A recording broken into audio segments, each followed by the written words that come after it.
लोग देखते हैं। कल हम लोग पढ़े थे क्या? विद्युत रासायनिक श्रेणी। क्या पढ़े थे? विद्युत रासायनिक श्रेणी। आज हम उसके बारे में कुछ आगे पढ़ते हैं।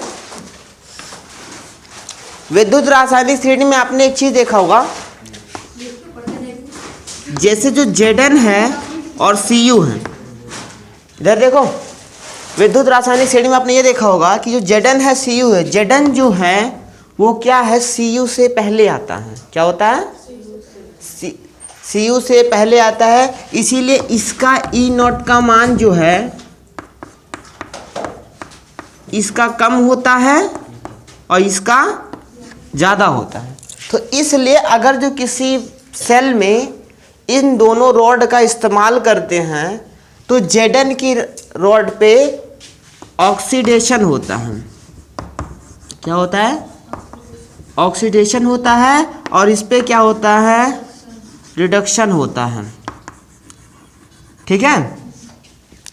इसमें ऑक्सीकारक होता है, इसमें अपचयन होता है। जब किसी रॉड में ऑक्सीकारक होता है तो वहाँ पे एनोड का काम होता है। किसका काम होता है? और इसमें क्या काम होगा? कैथोड का, एनोड में। ठीक है। और जब ये ऑक्सीकारक होगा, क्या होगा? ऑक्सीकारक होगा तो इलेक्ट्रॉन क्या करेगा? मुक्त करेगा। क्या करेगा? इलेक्ट्रॉन मुक्त करेगा, मतलब इलेक्ट्रॉन निकालेगा। तो ये किस में हो जाएगा? माइनस में।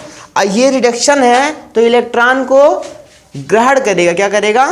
ग्रहण करेगा। तो मतलब ये ग्रहण करेगा तो ये प्लस हो जाएगा। क्या हो जाएगा? ये चीज़ आपको ध्यान देना है। ठीक है। क्योंकि आगे के जितने भी आप टॉपिक पढ़ोगे उसमें बहुत ज़्यादा ज़रूरी है। तो इन सब चीज़ों को, क्योंकि इसके बेस पे सवाल और थ्योरी बहुत सारी चीज़ बहुत सही क्लियर होती। ठीक है। चलो आप एक प्रश्न लिखो। एक प्रश्न लिखो। लिखो,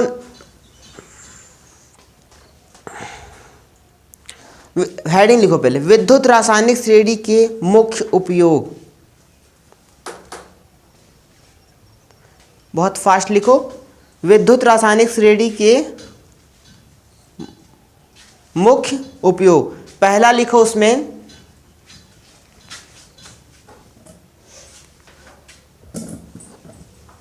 पहला आप लिखिए,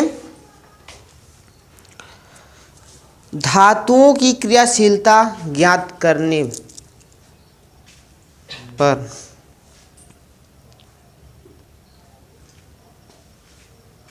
धातुओं की क्रियाशीलता ही लिख दो, हेडिंग हो गया। ठीक है।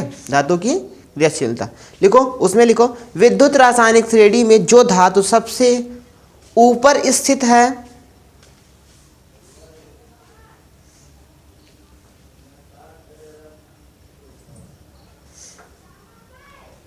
जो धातु सबसे ऊपर स्थित है वो बहुत क्रियाशील है। वो बहुत क्रियाशील है।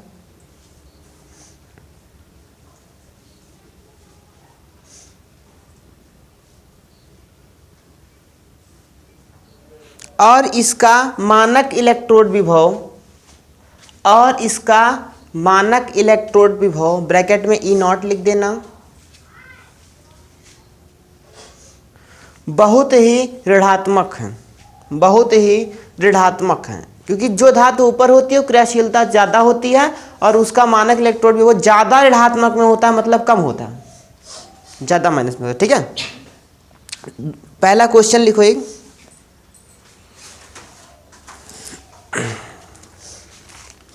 लिखो, BA कॉमा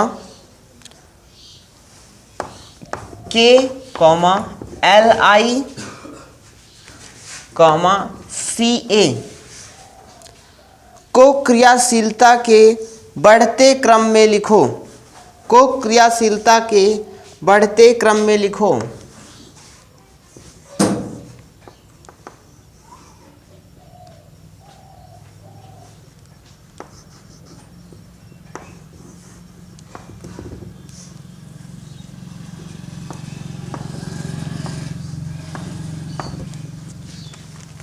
बढ़ते क्रम में लिखना है आपको। तो मतलब इन सब में बढ़ते क्रम में लिखना है। तो जिसकी वैल्यू सबसे कम होगी वो अधिक क्रियाशील होगा। अधिक क्रियाशील होगा मतलब जो ऊपर आएगा धातु क्या अधिक क्रियाशील होगा, और जो नीचे आएगा वो कम कम क्रियाशील होगा। तो सबसे पहला वाला शायद लिथियम ही आता है। तो सबसे ज्यादा कौन है ये, उससे कम के आएगा, उससे कम बी आएगा, उससे कम सी आएगा। चाहे इसको इधर लिखोगे तो ये इसको इधर घुमा दोगे, ठीक है। चलो ये आंसर में लिख लो।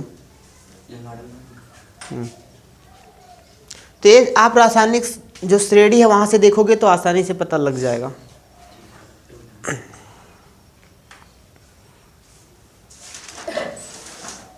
अगला क्वेश्चन लिखो, Fe तथा Ca में लोहा तथा कॉपर में, Fe तथा Ca में नहीं Cu लिखना है, Ca मतलब कैल्शियम होता है। Cu में Fe तथा Cu में कौन अधिक क्रियाशील है, कारण सहित बताइए। कारण सहित बताइए। तो लिखिए आप, Fe अधिक क्रियाशील है, Fe अधिक क्रियाशील है, लोहा अधिक क्रियाशील है, क्योंकि ये विद्युत रासायनिक श्रेणी में, क्योंकि ये विद्युत रासायनिक श्रेणी में हाइड्रोजन से ऊपर आता है, हाइड्रोजन से ऊपर स्थित है, हाइड्रोजन से ऊपर स्थित है। या आप इसको ऐसे भी बोल सकते हो कि Cu से ऊपर स्थित है, कॉपर से ऊपर स्थित है।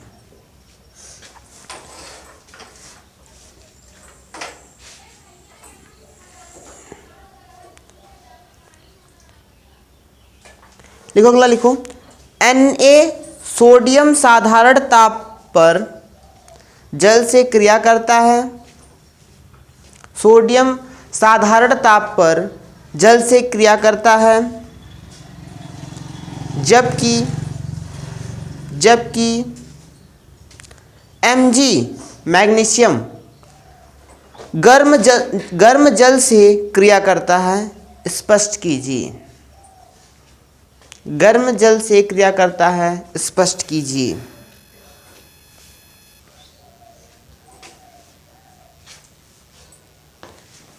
आंसर में लिखो, विद्युत रासायनिक श्रेणी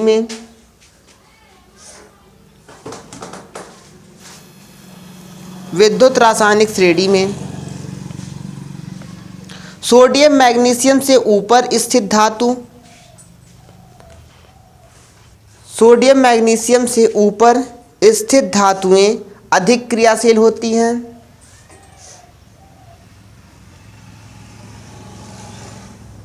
अधिक क्रियाशील होती हैं, तथा Na मैग्नीशियम से अधिक क्रियाशील है, Na मैग्नीशियम से अधिक क्रियाशील है।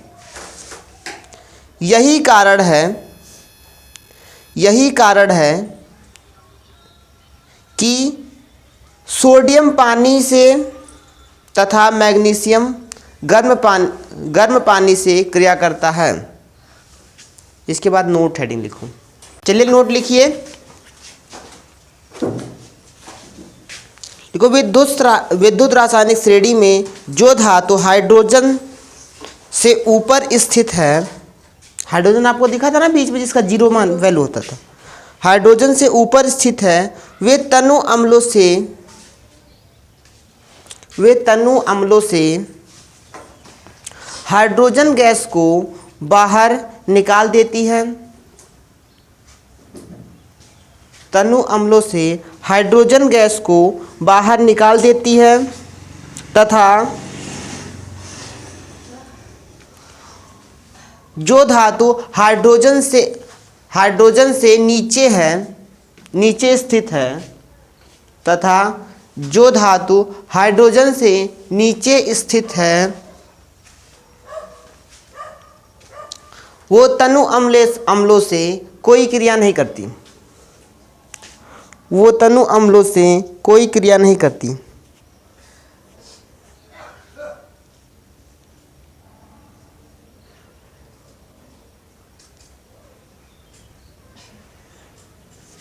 जैसे आपका Fe जो है वो किससे है, नोट के नीचे लिखना Fe है जो हाइड्रोजन से ऊपर स्थित है, ठीक है।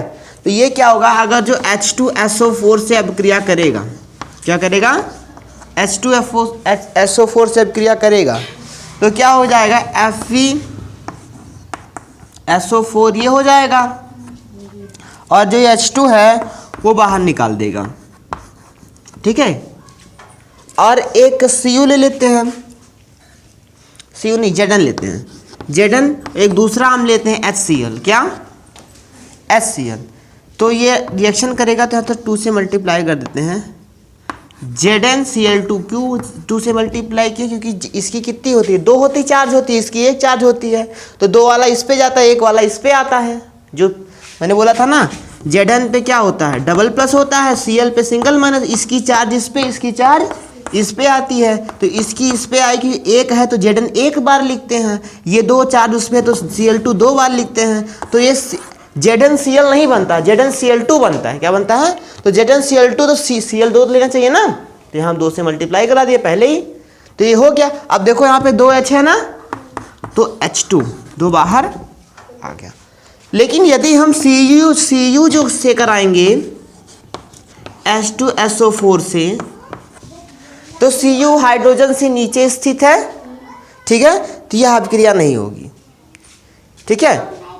ऐसे आप आगे भी लिख भी सकते हो, CuSO4 प्लस H2S, यहाँ नीचे लिखोगे यह अभिक्रिया नहीं होगी, इसके नीचे आप लिख दोगे पूरा यह अभिक्रिया नहीं होगी, क्योंकि यह विद्युत रासायनिक श्रेणी में हाइड्रोजन से नीचे स्थित है, ये बहुत कम क्रियाशील है। क्या है, कम क्रियाशील है।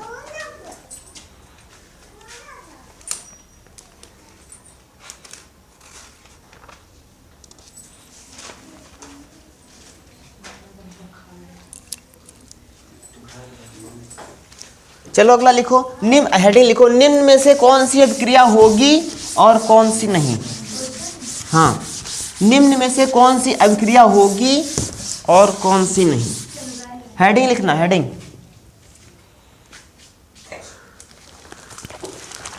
चलो लिखते जाओ, कौन सी अभिक्रिया होगी कौन सी नहीं। First, Cu plus H2SO4 gives out CuSO4 plus H2।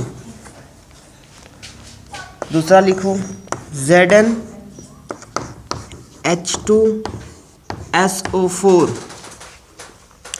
gives out ZnSO4 plus H2। ये एरो का मतलब ये गैस है तो ऊपर उड़ जाता है, इसलिए इसको तीर का निशान देते हैं। 3 HgH2SO4 gives out HgSO4 plus H2। नहीं भी तीर लगाओगे कोई दिक्कत नहीं। चौथा, FeH2SO4 gives out FeSO4 plus H2। चलो इसमें से बताओ कौन सी क्रिया होगी कौन सी क्रिया नहीं होगी।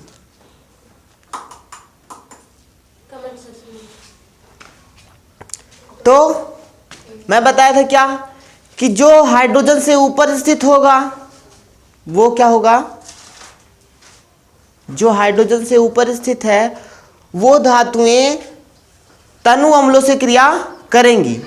तनु अम्ल से, अम्ल है ना यहाँ पे OH, जब किसी यौगिक में OH आएगा तो क्षार होगा और जब H प्लस आयन आएगा तो क्या आएगा, अम्ल होगा। देखो यहाँ पे H प्लस आयन है, ठीक है, OH की नामो निशान ये ऐसे मिलेंगे, O और H ऐसे नहीं आता, कभी भी OH आएगा तो साथ आएगा। जैसे NaOH, देखो ये साथ में आ गया। CaOH का होल टू है, चूना का सूत्र है, ठीक है। ये सब OH कभी भी साथ ही आते हैं, ठीक है। ऐसे नहीं कि एक O यहाँ पर H है यहाँ पर O है, हो गया OH। तो ऐसे देखेंगे तो बहुत सारे ज़्यादातर आपके वही आएंगे, अम्ल ओ क्षार ही आएंगे। तो देखो ये तनु अम्ल है, इससे अब क्रिया करेगा। ये जो है ये हाइड्रोजन से ऊपर नहीं आता है, यह हाइड्रोजन से किससे कहाँ आता है, नीचे आता है, इसीलिए यह अभिक्रिया नहीं होगी। आप हिंदी में लिख देना अच्छे से, ठीक है, कि यह Cu जो है विद्युत रासायनिक श्रेणी में Cu हाइड्रोजन से नीचे स्थित है, इसलिए अभिक्रिया नहीं करेगी। ठीक है, ये आपका हाइड्रोजन से ऊपर आता है, यह अभिक्रिया आपकी होगी। ठीक है, ये भी हाइड्रोजन के नीचे स्थित है, यह अभिक्रिया नहीं होगी। ये हाइड्रोजन के ऊपर स्थित है, यह अभिक्रिया होगी। लिख लोगे? चलो छोड़ देते हैं, आगे लिखो।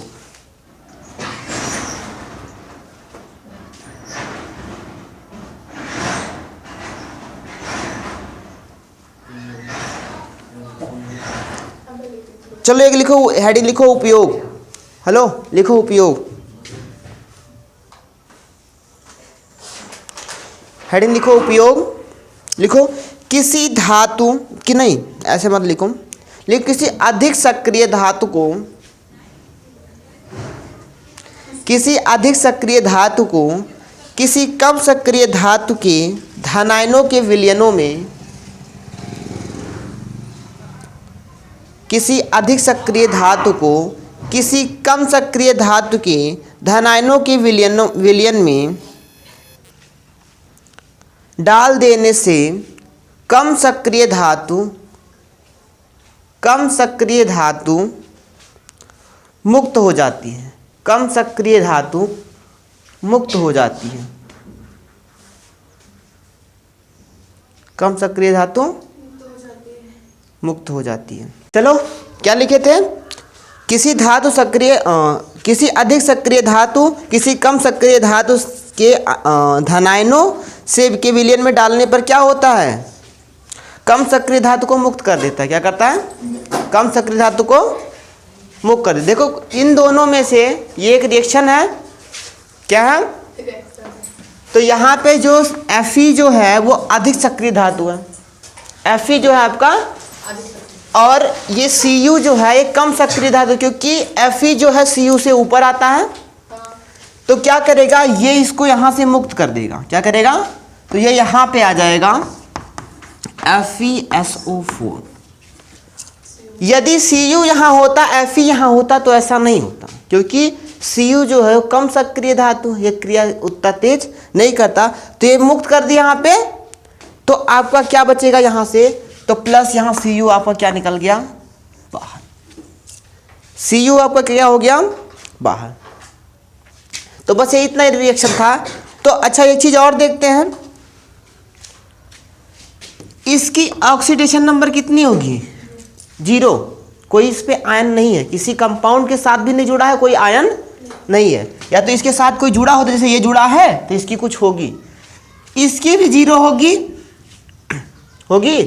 चलिए इसकी हम ऑक्सीकरण संख्या निकाल दें। Cu जिसकी मानते हैं उसकी x मान लेते हैं, और SO4 की जो होती है वो -2 होती है, इक्वल 0। ठीक है, तो x बराबर ये उधर जाएगा तो प्लस, प्लस माइनस माइनस, ये उधर जाएगा तो प्लस। अब देखो 2 से 0 हो रहा है, क्या हो रहा है? तो मतलब इसमें क्या हो रहा है? ऑक्सीकरण संख्या में क्या हो रही है? क्या हो रही है? कमी हो रही है। तो क्या होता है? अपचयन होता है। क्या होता है? रिडक्शन होता है, अपचयन। अब यहाँ पे देखो ये 0 था, और यहाँ पे इसकी x मानेंगे -2 इक्वल 0, x बराबर 2। मतलब इसमें दोनों में क्या हो रही है? वृद्धि हो रही है। मतलब ये क्या है? ऑक्सीकारक, ऑक्सीकारक या ऑक्सीडेशन। तो ये दोनों क्रिया कौन सी क्रिया है? रेडॉक्स अपक्रिया। इस अपक्रिया को हम रेडॉक्स अपक्रिया भी कहते हैं। चलो अगला क्वेश्चन लिखो। H2SO4 में H2SO4 में Zn डालने से H2 गैस मुक्त होगी, लेकिन Ag डालने से H2 गैस मुक्त नहीं होती।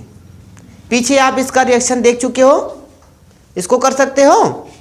क्या कह रहा है, H2SO4 में Zn डालने से क्या होता है, हाइड्रोजन मुक्त होती है, तो लिखोगे Zn plus H2SO4 gives out ZnSO4 plus H2O, इसमें मुक्त होगी और Ag में नहीं होगी।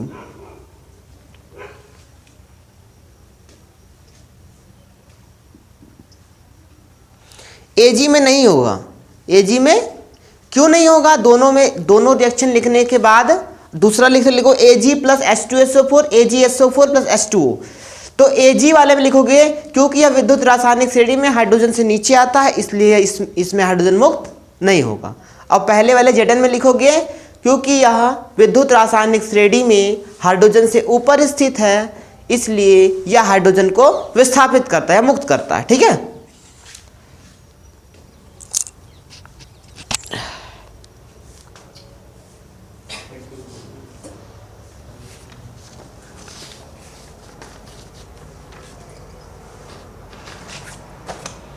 चलो अगला क्वेश्चन लिखो। Fe पर निम्न में से किसकी परत चढ़ाई जा सकती है। Fe पर निम्न में से किसकी परत चढ़ाई जा सकती है।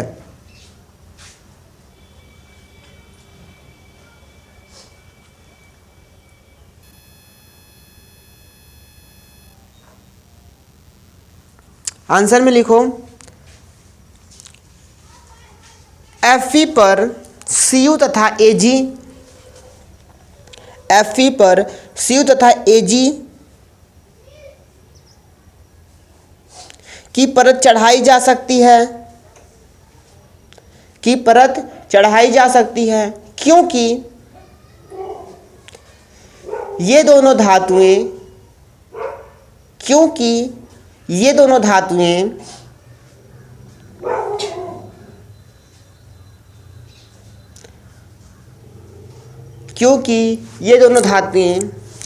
Fe से नीचे स्थित हैं। बहुत ही अच्छी क्वेश्चन है। जैसे क्या करते हैं, जैसे लोहा पे देखो कॉपर का चढ़ा देते हैं और बढ़िया आराम से रिंग उंग बेचते हैं, देखते हो, तो कहते हैं तो पानी वाला उतर गया।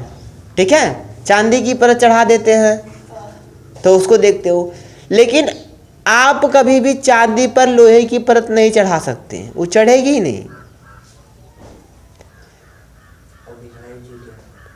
ठीक है, या चांदी में लोहा की परत कभी चढ़ेगी ही नहीं। ठीक है, क्यों, क्योंकि इसकी यही क्वालिटी है, इसकी जो E0 की वैल्यू होती है वो अधिक होती है, और जो कम, जिसकी कम होती है वो क्रियाशील होता है। कम वाले पे अधिक वाले को चढ़ा सकते हो। ठीक है, और जिसकी अधिक E0 की वैल्यू होती है उस पर कम वाले की नहीं चढ़ेगी। ठीक है, तो ये परत इसीलिए नहीं चढ़ती। ठीक है, समझ में आया। लिखो एक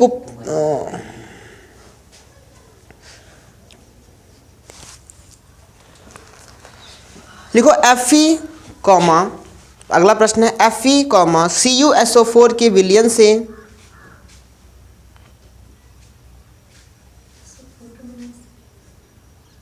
रहने दो इस क्वेश्चन को, इसको लिख चुके हो ना अभी, यही तो है। ठीक है,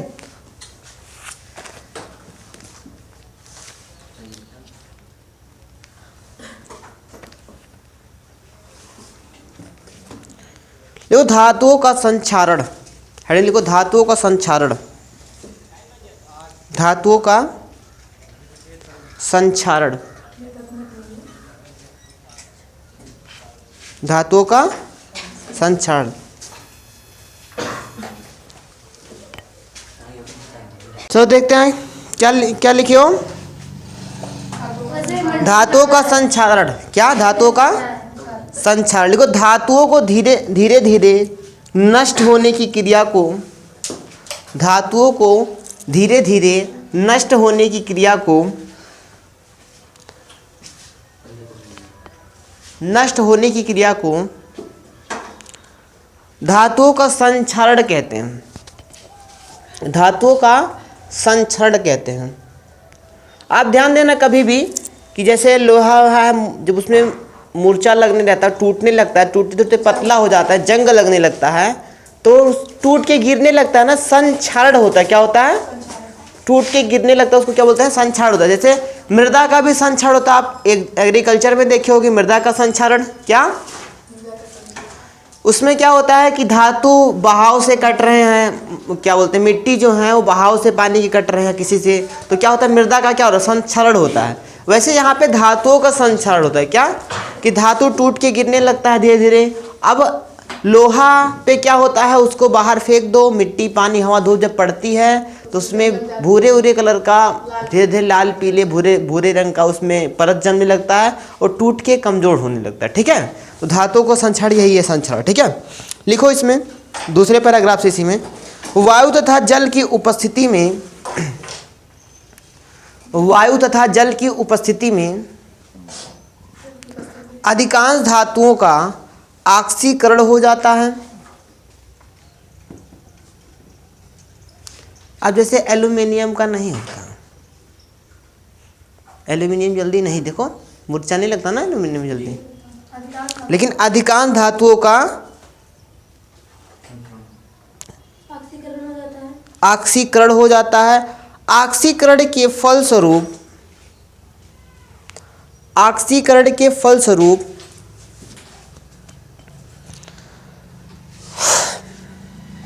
धातुएं धीरे धीरे नष्ट होने लगती हैं, धातुएं धीरे धीरे नष्ट होने लगती हैं।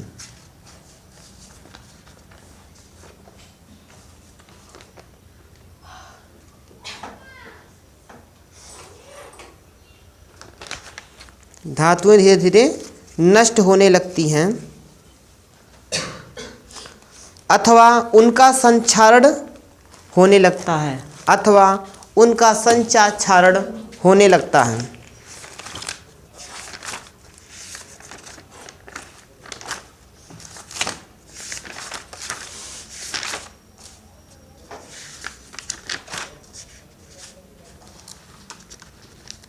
अथवा उनका संक्षारण होने लगता है। हो गया? चलिए यहीं पे आज स्टॉप करते हैं, कल बहुत अच्छी टॉपिक बताएंगे।